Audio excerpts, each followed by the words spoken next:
Yeah, I'm recording now. Okay, good. Great. Let's get started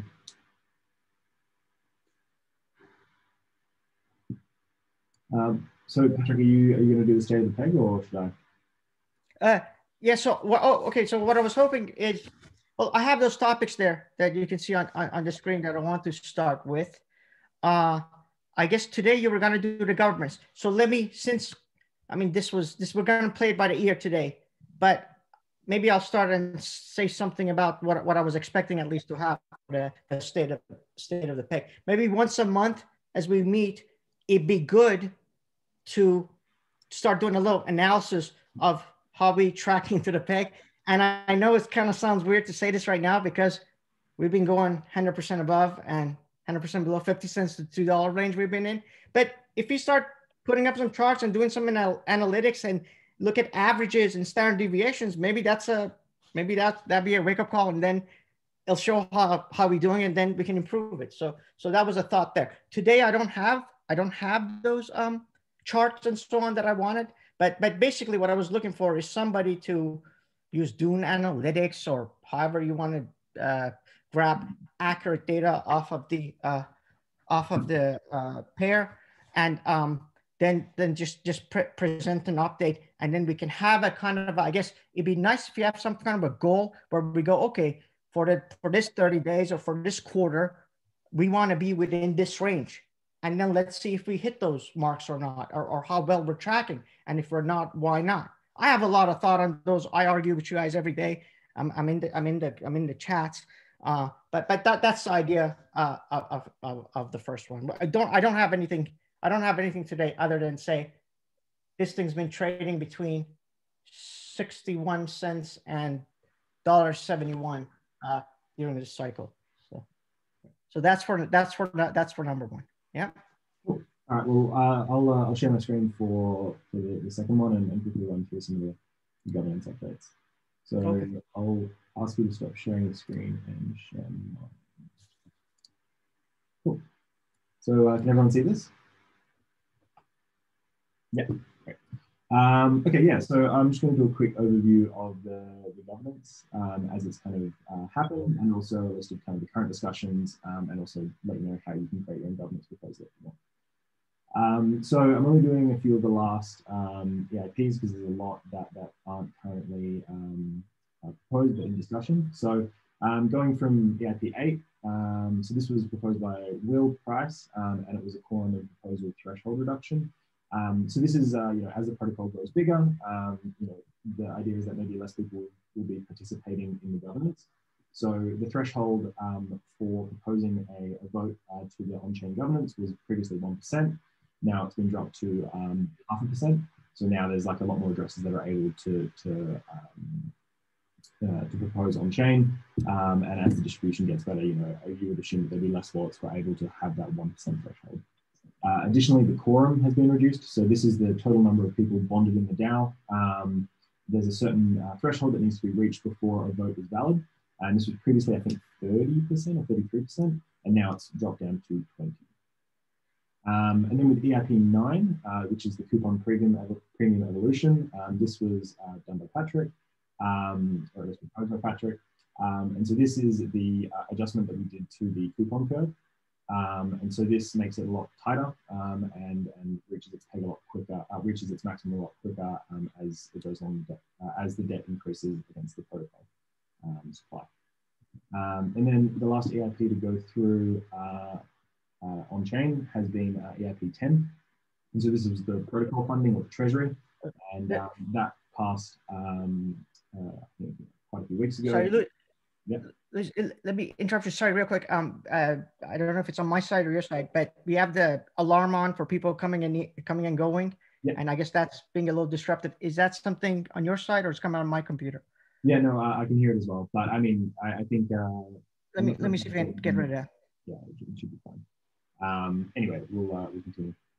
So with the protocol funding, that's been passed, and the ESD treasury has been set up. And during the previous expansion, collected 2.5% of all of the expansion that happened previously. And that kind of has resulted in, I think, roughly 10, let me just quickly check, roughly 10 million ESD being collected into the Treasury, which is a significant amount. And it's being used on a number of TIPs, which are Treasury and Improvement Protocol, which I'll talk about after the EIPs. The Treasury address is available for everyone to see in the EIP, and you can go and check the discussion on emptyset.xyz if you want to have a check out that address. Cool. So let's move on to the TIPs, and these are more community focused, so they don't really have any effect on the on-chain governance or the protocol as is, but it deals directly with the ESD Treasury and kind of directs funds out of that to people who are putting towards grants around the community, whether that be education, building, kind of supporting protocols or anything like that. So with, I'll go from bottom to top. So with TIP4, and there was a few previous ones, but I thought, for being succinct, we'll only have a few of them. So for TIP4, this was the X token team. And so they had a grant to build and to have an audit done of their X ESD proposal that they're going to do. And so this is the X ESD will be kind of a wrapper around your bonded ESD. And there's a lot of mechanics, kind of finicky mechanics in there. And so, given that, it's kind of imperative that they have an audit done on the token as it launches. So this is quite exciting, that will have, wrapped ESD be available relatively soon after this audit's done. The next one was a proposal to sell Treasury that was Treasury-owned ESD to help stabilize the price. So this kind of goes to kind of like the reserve system where you're able to use Treasury funds to be able to sell down the price and keep the rampant speculation kind of within a certain range of the peg. This was heavily discussed on the EmptySet forum, and I would suggest you go have a look at it. It's quite interesting to see everyone's opinions and how we're kind of going about managing the protocol. And ultimately, this got voted down. But this might be revisited in the future or something like that. But it's interesting to see the discussion that happened and the outcome. TIP6 doesn't exist. I think there was a bit of a naming misstep there. But TIP7 is the ESD subgraph development. So at present, there's no subgraph, which is the graph protocol that can easily fetch and look at different parts of the protocol at different points in time. That doesn't currently exist. So everything that you're fetching is on chain, or you have to look at analytics through the June board.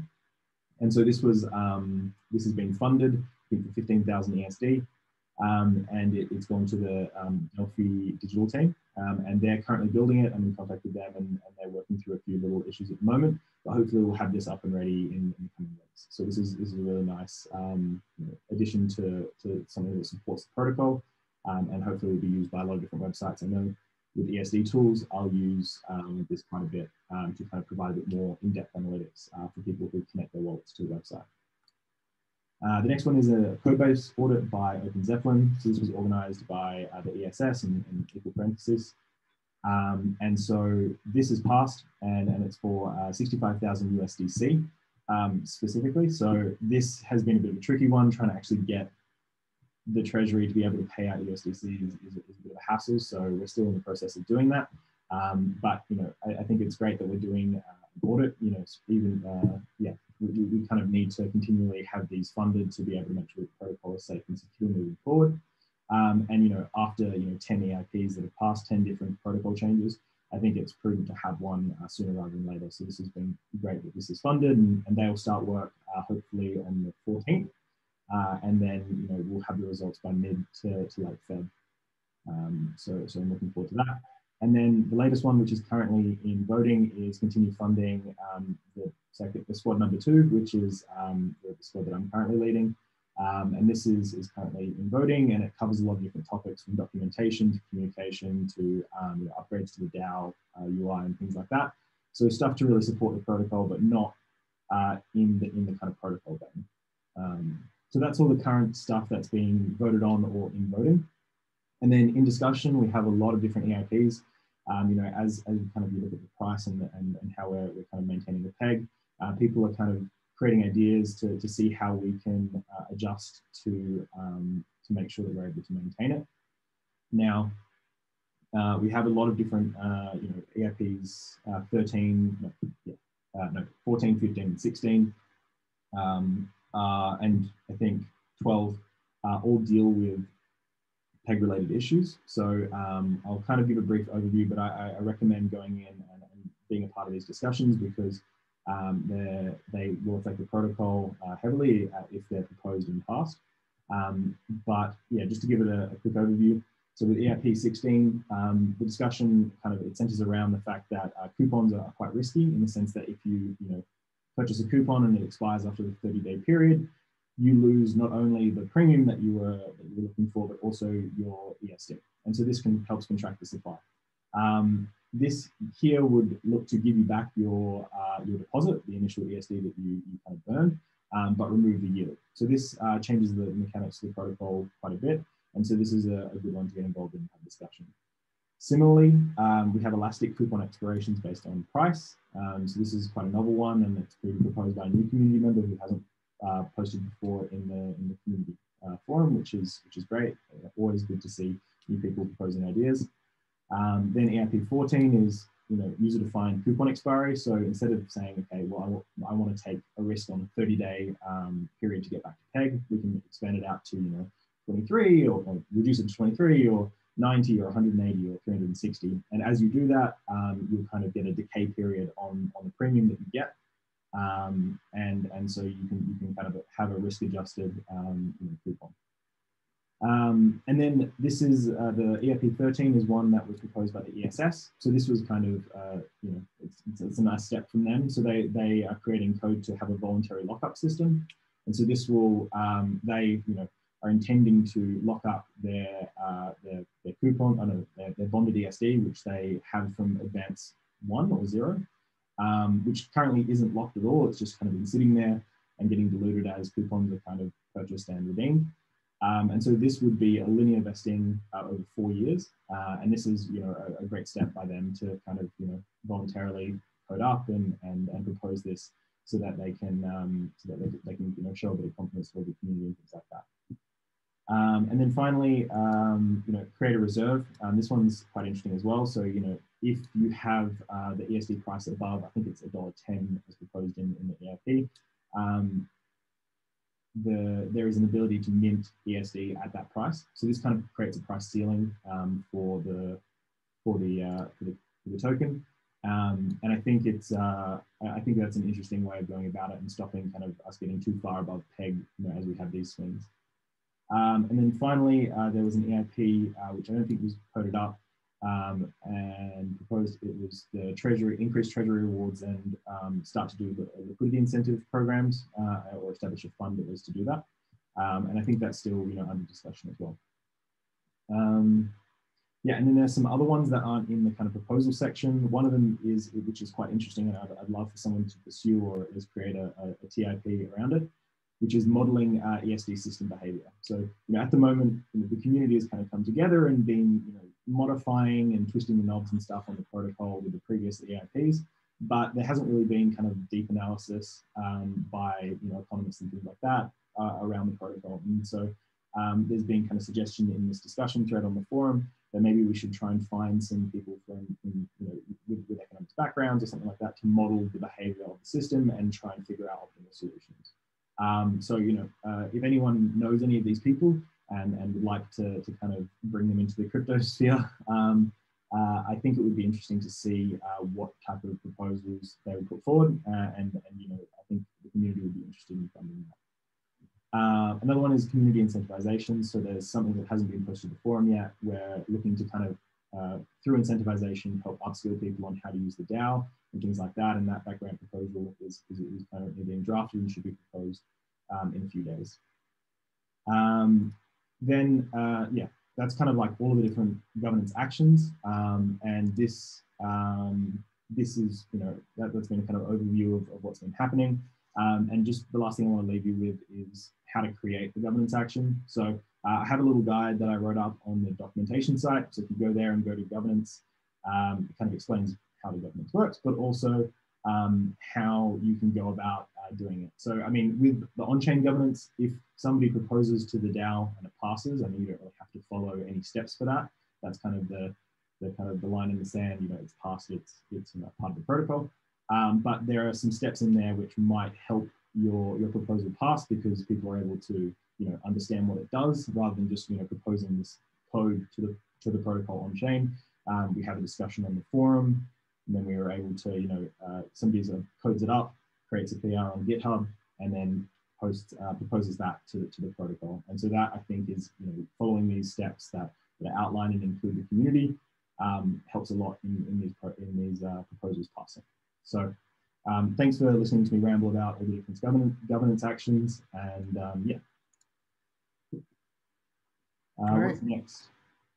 So thank you. Any questions, anybody? We can, you guys want to ask about this? We can unmute you. You can type in chat, and maybe later I'll read them and get to them. Quick question. Okay, you want to be unmuted, or you want to hide behind the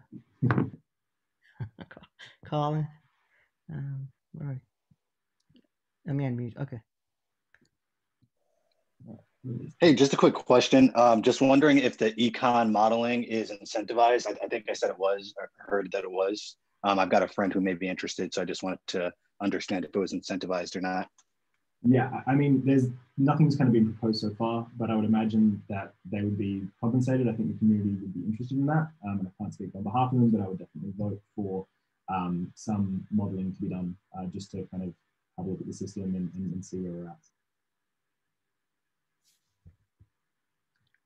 Okay. More questions. Henry, you want to speak here? I can read. Does deflation burn ESD? Is there a mechanism to limit supply? Coupons are the way we burn them and do that, but we don't have an explicit deflation like that. And then there's one more question. In any feedback-based stability control system, well, this is a complicated one. Time delay has a crucial role. At ESD time at ESD, time delay could be many epochs, so inherently unstable. Modeling system will certainly help the real issues. Right. Okay. Feedback systems.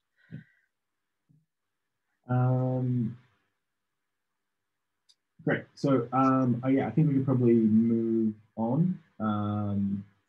Actually, there's one about the yeah. No, sorry. I think it's good if we maybe continue this discussion in governance in Discord. And I think everyone will hang around there for maybe half an hour after the call and chat about the different governance proposals and stuff like that. Cool. Okay. Sounds good. Yeah. And now, let me see. I'll go back to my agenda and share my screen.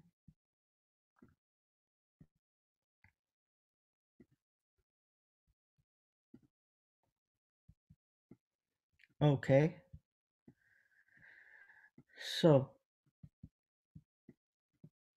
oh yeah, so Treasury report. Again, please, somebody volunteer. I'd like to have somebody do a Treasury report so we know where this money is going. But the good news is, I think we have anybody know how much we got? I think we have millions of dollars. And we got there pretty fast. So it's a treasure. It's a good thing to use. And I'm always in these forums trying to help people with support questions or requests. I think the way it all works is that now at least we have the funds. So one way to go about it is sure come up with the problem, but then also think about the solution. And if you don't know how to code it or don't have the resources, we can put something in Gitcoin, or you can submit there, and also obviously submit a proposal to get some funds approved, so we can fix it. 90% of the things, 99% of the stuff I hear, I think the reason it's not being done, it's because of development resources. Yeah. And let me see, that's all I had on Treasury, unless there are questions. And now I can control this to show to see the chat. I can see my chats when they get. Oh no.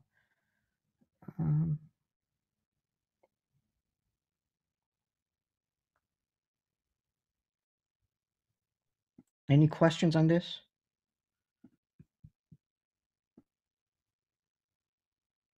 All right. Oh, so on the same note, then community projects.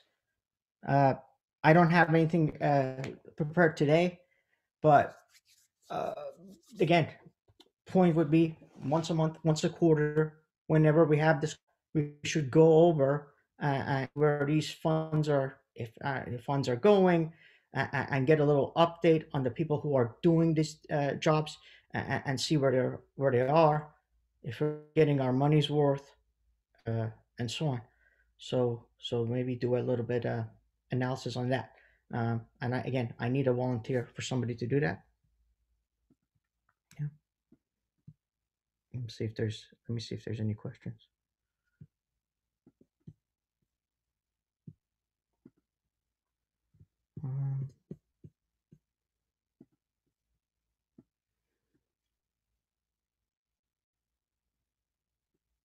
Okay, so we got some volunteers trying to do some work, and then let me see. Oh,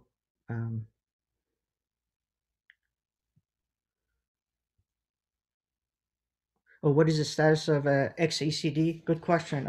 Yeah, that's something. Who was working on that? Yeah, we need to get a update on that, and then let me unmute.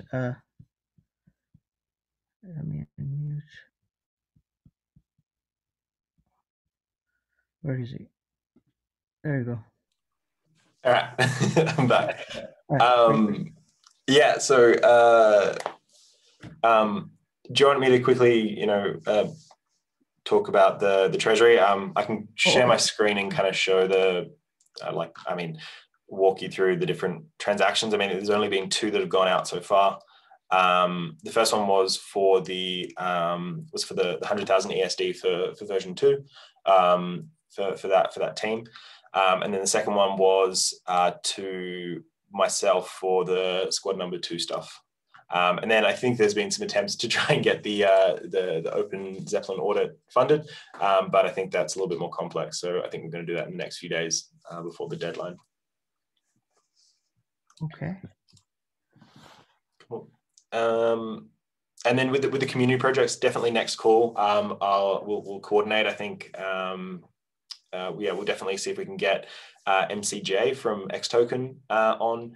And also the guys from Delphi about the subgraph. I think those are 2 things that are quite interesting and will help the community and have them walk through the different facets of the project. I think it'll be interesting to see how that's going. Yeah. Okay. All right.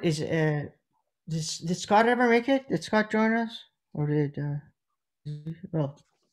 Again, everyone's on mute. Anybody see him in the chat? No, I don't think Scott or Will are here. Maybe we'll see if Andrew maybe wants to talk about integrations. I think he might be around. Yeah, okay. Oh, and he's late. We should have actually let him go first. So rude we didn't. I'm going to unmute somebody named Andrew. Hopefully it's the right person. Oh, no, I can't do that. Patrick, could you please do that? Yeah, I think I just asked him to. He should be unmuted. I think I just did. Hey guys, you got the right Andrew. Yeah, I got on pretty late, but I guess brief recap of integrations. We've had a few go live over the last few weeks. Notably, we got added to a money market, so we're on Cream right now. Turns out we were able to get, I think, around a 60 or 70% collateral factor over there. And we also implemented what was a supply cap. So there's a limit of around 4 to 5 million ESD that can be supplied there.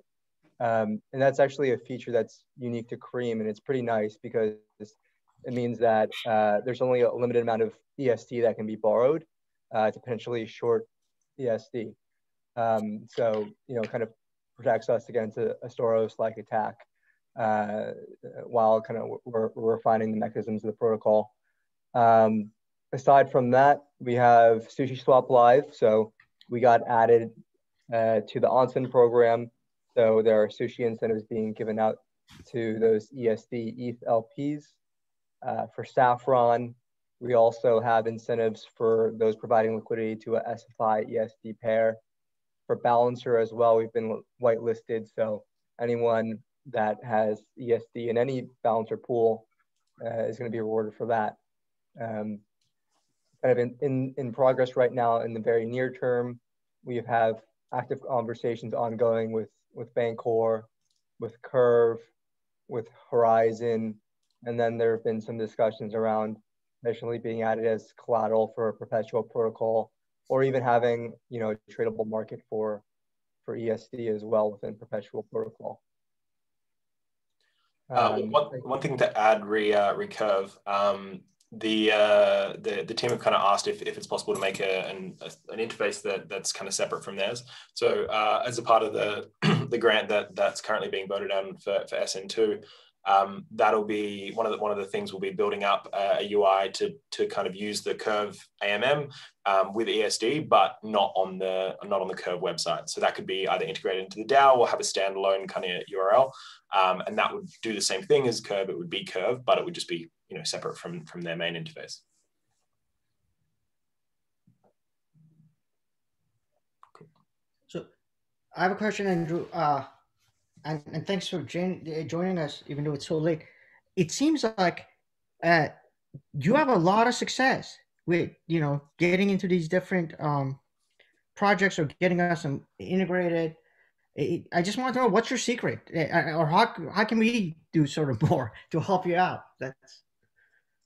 I wouldn't say there's a secret. I mean, I think generally the crypto community is really open and welcoming and open to collaboration. So really, I think like you'd be surprised if you just ping, you know, someone that is, say, like a founder of a project, or, you know, they're part of the core team, saying that you'd love to work together. I'm sure, you know, 95% chance they're going to respond to you. You know, if they don't immediately respond, then, you know, finding someone that is a connection to them and that would be able to provide an introduction would be the way to go. And then, yeah, you know, I don't see why you wouldn't be able to strike up a conversation. But I think right now, you know, there's a few open potential integrations that we just, you know, haven't had the time to work on, but it would be great for others that have the capacity to maybe push those forward. So, you know, I think one would be Tornado Cash. Actually, that's pretty top of mind.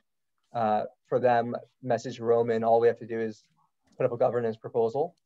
For Open and Hedgic, I think as well, it might be interesting to have, you know, in ESD pool or ESD options for either of those protocols. And then I think Anjan, who's on the call, has been working on Aave as well. Last time we spoke, I think he mentioned that there was a little bit of a backlog in terms of Aave because they have something like 90 items or whatever that are kind of in the backlog. So I think that's it though in terms of integrations. Okay. One other thing. So yeah, we've been in contact with the CoinGecko team and the CoinMarketCap team as well. CoinGecko is you know, perfect as always, but CMC, I had to create an API for them to integrate, and I think we're waiting on that so we can have proper supply numbers and fill out the rest of that page. Also, I think the Matcha team whitelisted us as well, so you can do limit orders and stuff on there if you want to, which is quite good. Yeah, so that's kind of those projects as well that have jumped on. Okay, and I think for the future, even we can probably maybe bring somebody from some of these other teams that's a bit critical to kind of give us an update from their side as well, because I think how it goes is just a lot of times they're doing most of the integration, and we're just helping them, so maybe we can get updates from them. Cool. I just got a message from Scott. I think he is currently on the call, so yeah, maybe we can let him kind of go through where him and his team are at with the kind of protocol moving forward. Yeah, just search Scott and then you can unmute him. Yeah, I see him. He's not using an alias with a commercial in it. This is.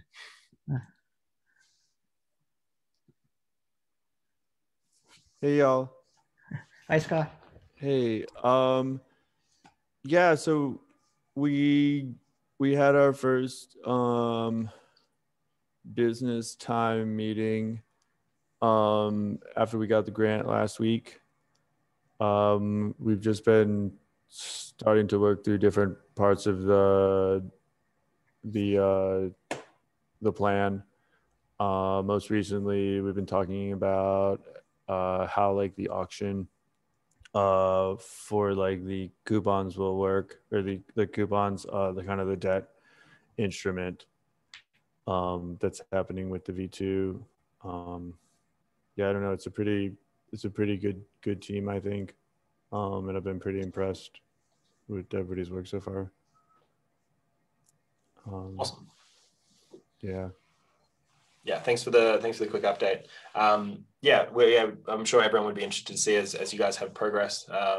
Just posting out on Medium or something like that as you reach kind of those different milestones. But yeah, thanks for jumping on and sharing that quick update. Cool. Great. I think I don't know where we are. So we talked about ecosystem. We talked about community. We talked a little bit about the project roadmap, but with this update from Scott. But yeah, I think, we can maybe jump into general community feedback, questions and stuff like that. This might be a little bit hectic, but yeah, we'll do like 10 minutes of questions or something like that. Cool. So yeah, if you put your questions in chat, we can kind of run through them. But yeah, just keep in mind that it's me and Patrick. We're not speaking on behalf of the protocol, but we can help answer any questions or clarify things if you want.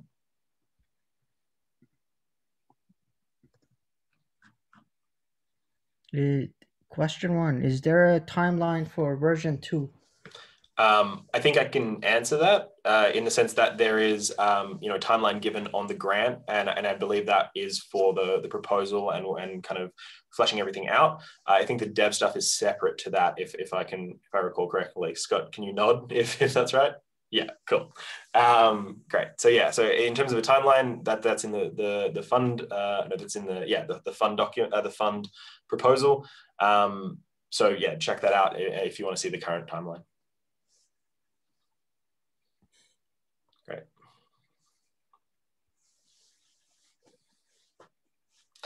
All right.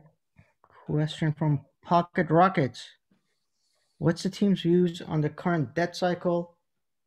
Is this the longest debt cycle ever? Are coupons going to expire for the first time? Maybe I'll have another go. So I mean, with ESD, there is kind of no team. We're all a team, to be very lame. But I mean, I don't particularly have a view on the current debt cycle. We've been in ones previously, and this is not the longest debt cycle. I think it's 7 or 8 or 9 days so far. But I think there's been 15 or 16 days, and a coupon's going to expire. I'm not a licensed fortune teller, but I think time will tell, and you just kind of have to kind of follow along and see what's going to happen.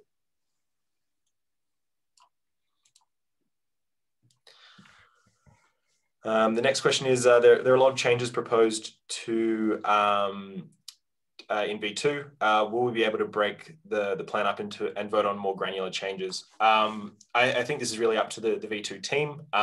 They'll kind of put it together how they see fit, and if the community doesn't like that, then they can vote it down and ask for changes. But it's really up to them how they work as a unit and things like that. Also, if anyone is interested in working on V2, in terms of like engineering, like Solidity devs or anything like that, please contact Scott. He's looking for new members and to help flesh out that proposal.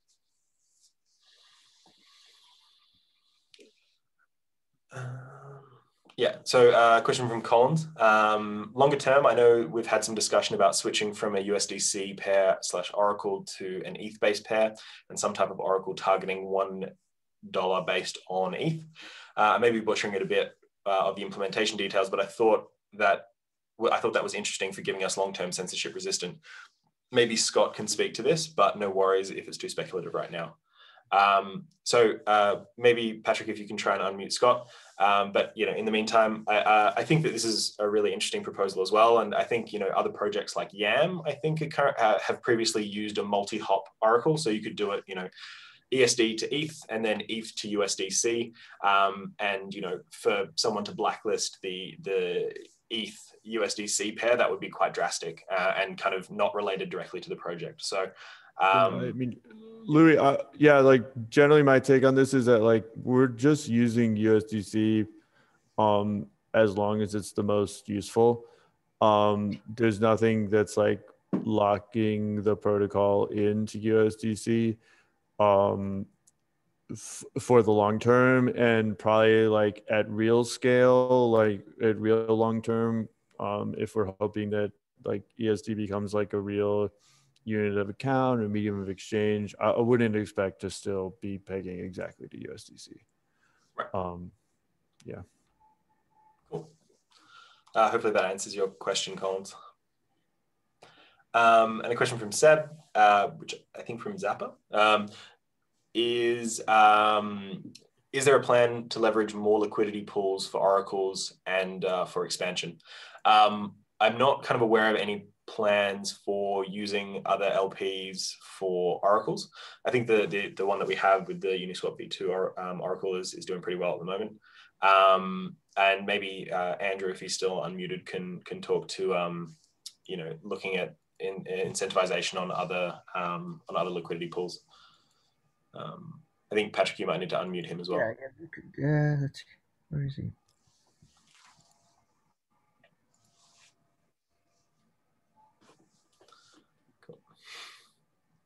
Right there. Did he not fall asleep? Hold on, Andrew. There he is. Maybe he's not listening too closely. He should be unmuted. Cool. I just got a prompt. Yeah, I mean, I think it's what we talked about earlier, right? With Sushi Swap incentives, and then also the Saffron incentives. We also have another portfolio project in our that we've been talking to called Sif Chain. They're kind of like a ThorChain type project, and they plan to have essentially a bridge and pegged assets that they're taking from Ethereum and putting on their own chain and having liquidity pools there. And they mentioned that there is potential to have ESD as one of the incentivized pools there. Awesome. Yeah, and I think it'd be interesting to see other pools coming online. Cool. There aren't any other questions in it, and I think maybe we'll call it so we don't drag this out too long. It's late for some people and early for others. But yeah, Patrick, is there anything else you wanted to add, or should we wrap it up? No, this is it. So yeah, I mean, does it make sense to do this again? What, in a month? Yeah, definitely. So I think the bearded prof put his hand up virtually to host this next time, and he's with the squad number 2 now doing communication stuff. So this will kind of fall under his purview as well. So yeah, thanks for organizing this this initial community call, and yeah, thanks for kicking it off.